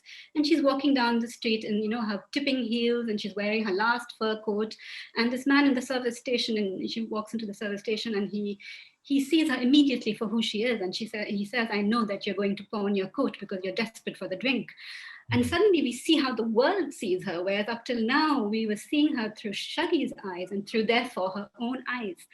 So can you tell us a little bit about that? Oh yeah, thank you. You've actually, I think you've you've captured the heart of it. Thank you for reading it so well and so closely. But yes, Agnes is a woman who is resisting the shame that poverty tells her to feel. She has an enormous amount of dignity and self-worth and pride, and she sometimes overdoes it, but she always ensures that she looks presentable to the world, and in fact she looks better than the people around her. And this for her is a point of control, where she doesn't maybe get to control a lot of other things in the world around her, but how she looks and how she presents herself and how her children present herself is something she can absolutely control. But it is a veneer, and it is, while she is disintegrating on the inside, it becomes more in contrast with how her outside appearance is regal and film star-like and you know, just beautiful. But it's also something that others her within the community. It's a very brave thing, but it can also be something that brings a lot of ire and hatred. When you have an elevated sense of self-worth, or you project that you are slightly better than the people around you, I've always discovered, especially within women, within the community of women, other women can really take badly to that. They don't like to see people think they're better than them. And Agnes within the mining community, because she has that feeling of self-worth, and she's frequently overdressed or not dressed appropriately, but you know, with jewelry, with a fur coat, with all of these things, it sets the other women's teeth on edge. It really makes them sort of pitted against her in a way. But she goes to pawn a mink coat, and even when the bus stops to help her, she sort of waves it away, almost, she can't afford the bus, but almost like, why would you think I would be on a bus? Yeah. And even that is a very sort of tragic, sad moment. But when she arrives in the city, she shelters from the rain, and she meets a mechanic in a garage. And the man instantly sees through her veneer, because he's also, we learn he's been on a similar path. He has struggled with alcohol himself. But Agnes can't take it. She almost unravels because he can see right to the heart of her. And when she doesn't have that power of appearance, what does she have? That's right. And also, he's such an attractive man. So she really resents this comparison that he's trying to make. He's trying to make it seem like they can be friends based on this, you know, shared alcoholism. And you can see that she instinctively dislikes the way he looks and would have nothing in common with him. So exactly. You were talking about how the women also, unfortunately, you know, try and bring her down. And that happens very soon when she moves to this mining town. I mean, the interaction between all the women on the street are hilarious. The language you use, the banter, the fights even, but quite early on. So she's come and she's so much better dressed than all the other women. You know, she looks younger, she's in shape and all that. And I think she's, again, really dying for a drink, and they're all standing around in the streets opposite her house, you know, trying to suss her out. And they all have cups of tea in their hand. And I think they give her a cup of tea, and she's like, she hints that she would like something stronger, and they give her I think some gin in it, and then she assumes that all of them in their cups of tea have gin as well. And at the end they tell her, you're the only one, love, you know, we are all fine, but you're the one, you may look beautiful, but you have gin in your tea. So that was a very telling moment. It was a little heartrending for this you know, young woman who's just moved in to be treated so harshly. Yeah, I think this is a very devout, close Catholic community in a way, which is also the irony of it, because there's not a ton of compassion there. But they are keen to bring Agnes down a peg or two, because she arrives with quite a fanfare.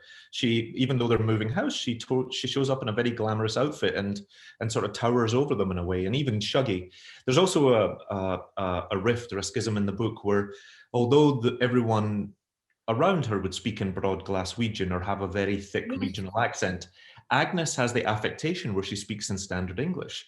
Right. And it is an affectation. So So for people in India, she speaks like she's a newscaster from the BBC Right. World Service, you know, and that's not her native tongue. Her native tongue is very sort of broad and So she's glottal. gone to a lot of trouble to create this persona then.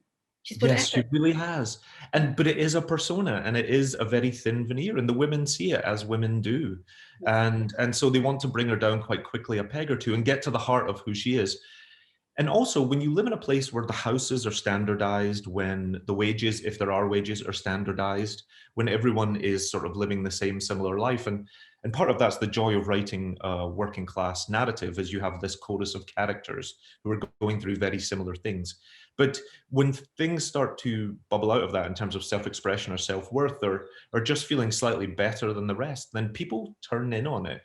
And I actually always found in my childhood it was women that turned in on it, on my mother, or on that situation. It was men had a very different agenda. Men take advantage of vulnerable women, but other women feel threatened by it in a way if you have too much of a sense of self-worth, especially if there's nothing underneath that self-worth to back it up. And so Agnes is very quickly sort of tried to bring down a peg or two and isolated. And another very interesting, aspect of Glaswegian life that you bring out is this sectarian violence, which we tend to forget. In India, we think, okay, well, they're all Christians, but not at all. If you're a Catholic or a Protestant, then intermarriage is very tricky, and we know something of that. Unfortunately, we have our own problems with the different religions trying to get married and people opposing that. So, can you tell us a little bit about what's at the root of all that? Yeah, actually, funnily enough, sectarianism was much like the homophobia was, it was a very everyday, unexplained behavior. And at the very thin edge of the wedge, it could be just what we would call in the UK banter, where you would just be allowed to say things to someone of a different religion that were accepted. And even if there was someone, your neighbor who you were very fond of, you could still say quite derogatory things to them. And that was just currency of talking to each other. It then begins to sort of widen up to where young men are sometimes organized into territorial gangs to fight for the Protestant side or the Catholic side.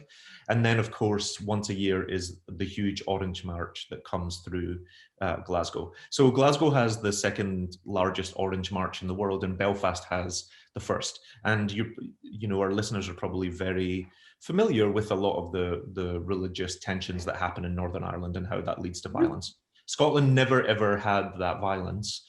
We never had that sort of really terrible violence, but we did have a mass influx of Irish immigration at the turn of the 1900s. And so when they arrived and they met the indigenous Protestant population, I guess, it led to a lot of rifts. And then it was also influenced so much by the troubles that were happening in Northern Ireland, although a very sort of discounted way of that. But so I grew up understanding sectarianism as just a part of life. And actually, when I wrote the book, I didn't set out to write about these themes, Ira, about the patriarchy or Thatcher or misogyny or sectarianism. I only wanted to write this very intimate love story between Shuggie and Agnes, but you couldn't set a book in 1980s Glasgow without touching on these other things because they were just such a low-level hum. They were such the fabric of everyday life. Correct. And you could see how they could almost, instantly spark off into something much more dangerous, like when Catherine, his sister, walks through an unsavory neighborhood and she has to say what her favorite football team is. And had she chosen the wrong one, she may have been killed. We get the sense that was real danger. Absolutely real danger. She would certainly have been assaulted, I think. Right. And even sectarianism or religious divide comes down to football teams and who do you cheer for, and then what street are you on, what football colours are you wearing on a Saturday on an Old Firm match day. And funnily enough, when you grow up amongst it, you don't realise it's not That's right. It's different elsewhere. And actually, I should clarify, it's not like this for everyone in Glasgow. It's just like this for very pocketed working class communities. I mean, the middle class and the upper class don't care for a second for it. But it's excused and it's allowed a lot. And one of the things I wanted to show is how Agnes and Shug have married. And actually, Agnes left her Catholic husband in the book to run away with Shug, who is a Protestant, because she sees him as slightly shinier, a little bit more exciting, a little bit more dangerous. And of course, she gets what she asks for because he is more dangerous. But even that is something that was shunned by her family. Can we segue onto something entirely different, and something which has fascinated me through the book is the symbol of the telephone.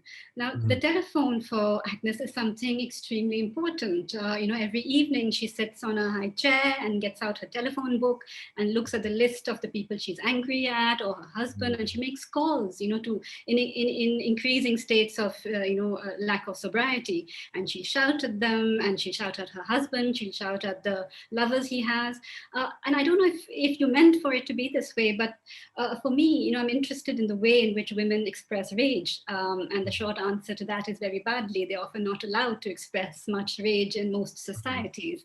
And for me, this telephone almost became a conduit, for Agnes's rage. It is a way for her to show her unhappiness, to rail against the world, and just express herself entirely honestly. And of course, it carries on through the book, and I don't want to, give any spoilers here, but even towards the end, the physical presence or not of that telephone is very telling. So did you intend something like that, or am I just, imagining the rage? No, I absolutely intended that. And thank you. You've actually, again, you've explained it so much more eloquently than I could myself. But Agnes, yeah. Well, first of all, alcohol is a fuel for Agnes in many times to sort of to bring out her anger. And she is angry at the world. She's angry at her husband. She's angry at men that perhaps have let her down in the past, and at friends who haven't stood by her side. She's even angry at her mother in part of the book. And you're right, it's very unseemly for a woman to go out into the street and to confront somebody and to stand up to them, and actually also probably quite dangerous. You wouldn't ever do that to a man, I think, because there might be repercussions. But Agnes instead has this telephone as a way to sort of almost go through her past and try and correct it. And with the fuel of alcohol behind her, it's a very dangerous thing. And she often in the book makes Shuggy stand almost like a butler at her side, and he dials the numbers for her. And then she answers it. And there's one scene in the book where we're in the mid 80s, and she tries to find someone from 1972 because she wants to correct history with him, and she wants to tell him what he did to her and how he hurt her. And that really is it. She is angry because the world is too small for her. And she's trying to right the wrongs in the only way she can at this stage, I suppose. She can. And yeah. And that's also part of the exhausting nature of loving someone with alcoholism in particular, because it's such an unpredictable addiction. Sometimes Agnes actually drinks and she wants to be gregarious, or she's looking for a party or a good time. Other times it brings out her maudlinness or sadness within her. But then a lot of times it brings her to anger. And so it provokes all these different reactions in her. And Shuggy is exhausted trying to predict what this is and then trying to manage it. Exactly. And, just to come to if there's Agnes and Shuggy on the one hand, there's also this other character, which is the city of Glasgow, which is so present throughout the book. And I love books which bring out the environment, the cities, the background, and especially when they're in this mining community and you talk about the slag hills and, at some point you almost feel like you need to wipe the smoke from your face or cough out the soot, which is, you've inhaled. And there's a scene when I think Shuggy is running away from a guard because he's tried to go into the entrance of the pit, and he's almost sinking into the slag heap, and you have this sense of his environment almost trying to suck the life out of him very physically. It's not a metaphor at all. And so can you tell us a bit about this background, this soot, this mining industry which is now in decay? Yeah, and in fact, I grew up in a town that was connected to a pit, and so the colliery, even when it was closed, although they very quickly made it safer, always sort of hung over or loomed over our lives for many years for my childhood. And so actually Shuggy and his older brother Leek go scrapping for copper wire, which was a thing that I did as a kid. It was a way to bring extra money into the house. And so they would rip up the copper cables from the ground or from the colliery and then take the copper from the heart of it. But Shuggy is, I wanted this sort of symbol of oppression just hanging over Shuggy, because in a funny way, they're not so far from Glasgow. They're maybe 8 to 10 miles away, but it feels like the dark side of the moon. Or it talks about how poverty really isolates them, because when you don't really have that much money, then only the few streets you know is your entire universe. And therefore, the opinion of the people on those few streets is also your entire sense of self-worth or sense of yourself, because you can't up and leave, or you can't you haven't seen more of the world. And so Shuggy's entire world are the people in the pit town and then also the colliery. But when he is crossing the slag face and he gets sucked in, you're right, literally into a pit of mud, he first of all sort of panics and tries to free himself. And then when he realizes he's not going to be able to free himself, because he's Agnes's son, he begins to sing, and he sings this really funny, sort of terrible mangling of a Whitney Houston song about the greatest love of all. Naturally. But it's the swan song. It is actually one of the comedic moments in the book as well. And he's just sort of slowly this 7-year-old boy going to his demise, and as he goes, he sings beautifully. And and I wanted that also to be. I just wanted it also to be a light moment in the, something about being Glaswegian. And actually, I think probably poverty around the world is the most unexpected things sit close together. I always grew up with the threat of violence, perhaps, but then there was always tenderness right next to it. And like I said, when there's sadness, there can always be humor. And I've known the Glaswegian spirit to be these things, these opposing things butting together. And so even though Shuggy is facing the most horrific or terrifying thing for a 7-year-old boy, I wanted him to do something incredibly unexpected. Yes, and this is the book is filled with these sort of moments, both light and harrowing at the same time somehow. I think we're running out of time, Douglas. So just a last question. I was extremely irritated to read somewhere that you already have written your second book. You're an extremely annoying writer to have to interview. What is this book about? Is it about the fashion industry in which you have worked for 20 years, or is it more along the lines of Shuggy? Yeah, I don't mean to make anyone feel bad. I think the footnote to it is I've been writing now for maybe 16 years, but I've only been publishing very recently. So please don't think I create books quickly, because actually I think my second novel took about 6 years to write. Right. Or I was working on it. And I wanted to write about love, but I wanted to write about love between two young men, Ira. I felt when we left Shuggy at the end of the book, he's just coming into his manhood, and you wonder what is coming next for him. And it left me with a feeling that I wanted to write this very big love story between two young working class men who are separated by territorial gangs, or who are being asked by the society around them to man up and to do, become real men, and really all they want to do is love each other. And so it is set in 1990s Glasgow, and it's about toxic masculinity and about the power of love. Wonderful. Well, that's something to look forward to then, Douglas. Thank you so much for joining us here today. Thank you to Times Literature Festival, and thank you to everyone for listening. Bye. Thank you. Thank you for watching today's sessions. Please join us on Wednesday now between 5 to 7 p.m. to watch our upcoming 3 sessions.